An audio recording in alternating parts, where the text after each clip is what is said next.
মমতাজ সংসদে গান গাইল, যেই সংসদে জনগণের অধিকারের কথা বলার কথা, যেই সংসদে জনগণের চাওয়া পাওয়ার কথা বলার কথা, যেই সংসদে জনগণের দুঃখ দুর্দশা বলার কথা, সেই সংসদে তিনি নেতার নিয়ে গান গাইল, নেত্রীর নিয়ে গান গাইল, আমাদের কোনো আপত্তি নাই। কিন্তু 5 আগস্টের পরে এই মমতাজার একটা গানও গাইল, গেয়েছে? আমি বললাম নেমো খারাপ, বেঈমান, স্বার্থপর, তোমার মতো লোকের শেখ হাসিনা এমপি বানায় বড় ভুল করেছে। ওদের না বানায় যদি আমাদের মতো লোক বানাইতো তাও আমরা রাজপথে থাকতাম, ঠিক না ঠিক? কারণ আমরা নেমোখারামি করি। আমাদের যদি ফাঁসির কাস্টে ঝুলাই, আমাদের হাতে হ্যান্ডকাপ লাগাই, আমাদের পায়ে ডান্ডা বেড়ি পরাই, আমাদের রিমান্ডে নাই, আমাদের ফাঁসির কাস্টে ঝুলাই, এমনকি একজনও আছে বাংলাদেশ ছেড়ে পালিয়েছে, না পালাই নাই, বরং ফাঁসির কাস্টে ঝুলে প্রমাণ করে দিয়েছে ইন্না সালাতি ওয়া নুসুকি ওয়া মাহইয়ায়া ওয়া মামাতি লিল্লাহি রাব্বিল আলামিন। আমার আল্লাহ বললেন, ওগো আমার বান্দারা বলো, কুল ইন্না সালাতি ওয়া নুসুকি ওয়া মাহইয়ায়া, আল্লাহ শিখাই দিলেন বলো নিশ্চয় আমার সালাত, আমার কুরবানি, ওয়া মাহইয়ায়া আমার জীবন, ওয়া মামাতি আমার মরণ, লিল্লাহি রাব্বিল আলামিন সবকিছু বিশ্ব প্রতিপালক আল্লাহর জন্য।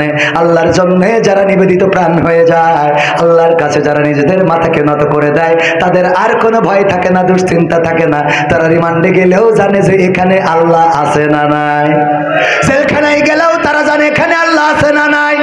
তারা যদি ফাঁসির কাস্টেও ঝোলে তাও এটা বিশ্বাস আছে মৃত্যুর পরের জীবনে আল্লাহ আছে না নাই।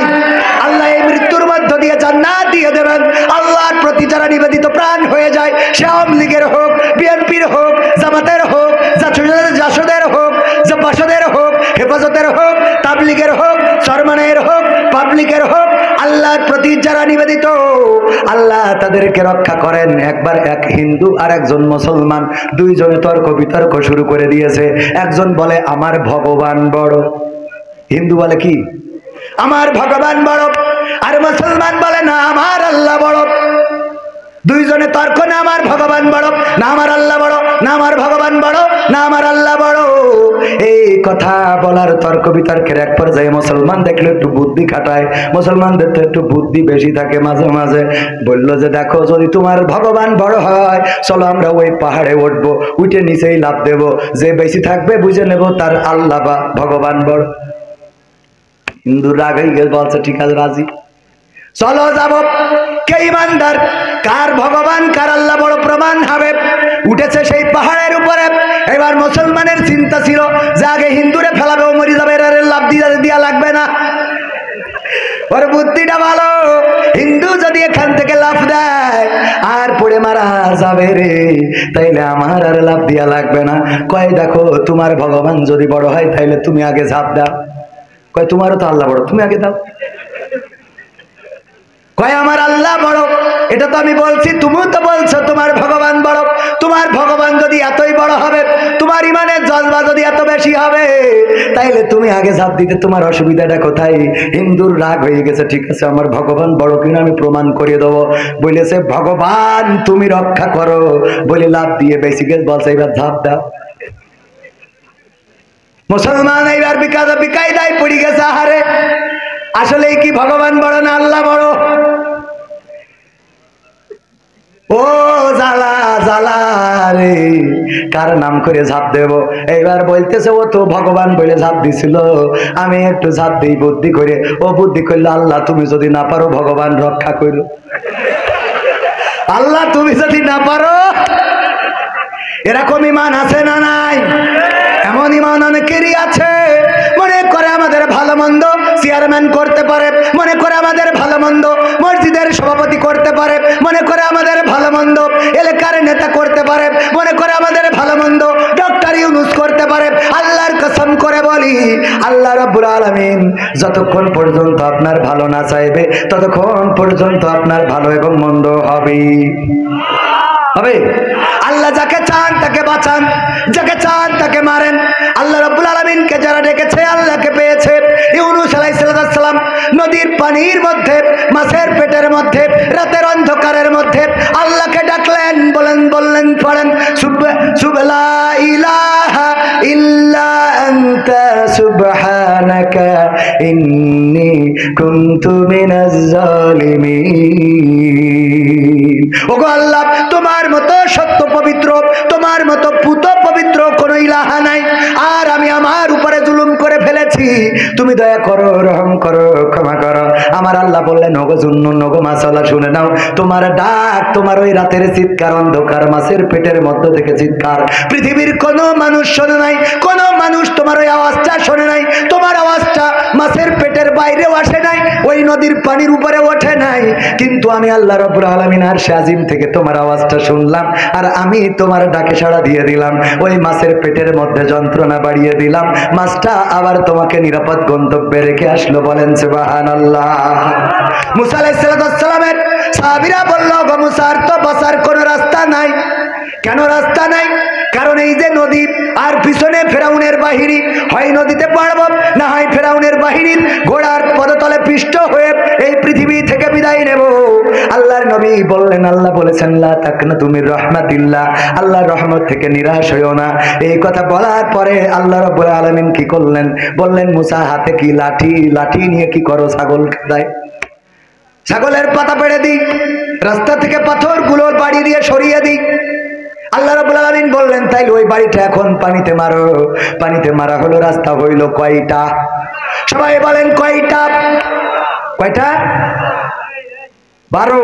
কয়টা? 12টা রাস্তা হয়ে গেল, 12টা গোত্র পার হয়ে গেল। ফেরাউন এসে কয়, এটা আমার বাবার স্বপ্ন ছিল। নামো, নামো, কোনো অসুবিধা নাই। সবাই যখন মাঝ বরাবর গেল, আল্লাহ রাব্বুল আলামিন বললেন, কুন ফায়াকুন, হয়ে গেল, পানি একত্রিত হয়ে যাও, একত্রিত হয়ে গেল, আর ওখানে তারা সারকার হয়ে গেল। ওগো আমার ভাইয়েরা, নমরুদ ইব্রাহিম আলাইহিস সালামকে আগুনে ফেলার জন্য সব করে ফেললো, সব বন্দোবস্ত পরিকল্পনা কমপ্লিট করার পরে চড়ক গাছে চড়েছে। ফেরেশতারা এসে বলল, গো ইব্রাহিম, যদি একটু অনুমতি দাও, সাহায্য করতে পারি। কেন সাহায্য করার জন্য এসেছো? আকাশের ফেরেশতারা তোমার এই অবস্থা দেখে কান্নাকাটি করে। ওগো ইব্রাহিম, আল্লাহর কাছে বললাম, আল্লাহ তুমি যদি অনুমতি দাও, তোমার খলিল, তোমার বন্ধু ইব্রাহিমকে সাহায্য করতে চাই। ইব্রাহিম আলাইহিস সালাম বললেন, আল্লাহ কি বলেছেন? আল্লাহ রাব্বুল আলামিন বলে দিয়েছে, যাও, তবে আমার ইব্রাহিমের কাছে জিজ্ঞাসা করবা, ওগো ইব্রাহিম, তোমার আল্লাহর তরফ থেকে এসেছি, আল্লাহর কাছ থেকে অনুমতি নিয়ে এসেছি, যদি সাহায্য করতে বলো তাইলে করব, যদি না করতে বলো আল্লাহর কাছে ফিরে যেতে বলেছে। আল্লাহর নবী ইব্রাহিম আলাইহিস সালাম বললেন, ওগো ফেরেশতারা, তোমরা ফিরে যাও, ফিরে যাও, কারণ আমি এমন কোন অন্ধ রবের আনুগত্য করি না, আমি এমন কোন অন্ধ রবের আনুগত্য করি নাই, এমন কোন অন্ধ রবের কাছে মাথা নত করি নাই।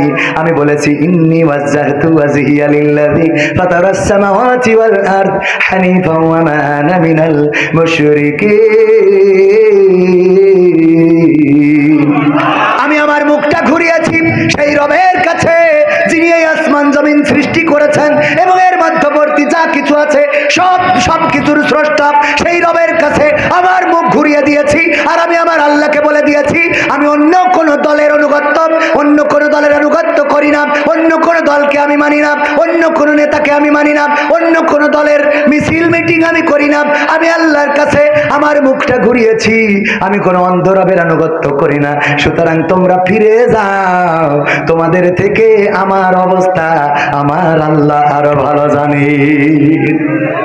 আল্লাহ রাব্বুল আলামিন আগুনকে বলে দিলেন, ইয়া নারু কুনি বারদাউ ওয়া সালামান আলা ইব্রাহিম, ওগো আগুন, তুমি আমার ইব্রাহিমের জন্য ঠান্ডা আরামদায়ক হয়ে যাও। ঠান্ডা আরামদায়ক হয়ে গেল, ফুলবাগান হয়ে গেল, তার মধ্যে সিংহাসন, ইব্রাহিম বসা। নমরুদ ডেকে বলেন, এই আগুন, আমি তাহলে 16 বছর ধরে কি করলাম? বুঝেননি? তোদেরকে খাওয়ালাম, পড়ালাম, তোরা যা করেছিস আমি মেনে নিয়েছি, তোরা তোর কাছে জাতি দিলি না, এই জন্যই চড়ক গাছ দিয়ে আমি এর মধ্যে ফেলালাম। এত কষ্ট করলাম রে, ওরে আগুন, এখন কেন আমার কথা শোনো না? এখন কেন তোমরা নিশ্চুপ হয়ে গেলে? কেন ছাত্র জনতার ডুম করো না? আছে না নাই? কোরআনের সাথে মিল আছে না নাই? আল্লাহ রাব্বুল আলামিন কি করলেন? আগুনকে ফুলবাগান বানিয়ে দিলেন। আনুগত্য স্বীকার করেছিল কার? চিল্লায় বলেন কার? মাথা নত করেছিল কার কাছে? সেই আল্লাহর কাছে যদি মাথা নত করা হয় তাইলে তার ভয় নাই, তার দুশ্চিন্তা নাই, টেনশন নাই। দুনিয়ায় আছে শান্তি, আর পরকালে আছে কি? মুক্তি। আছে না নাই?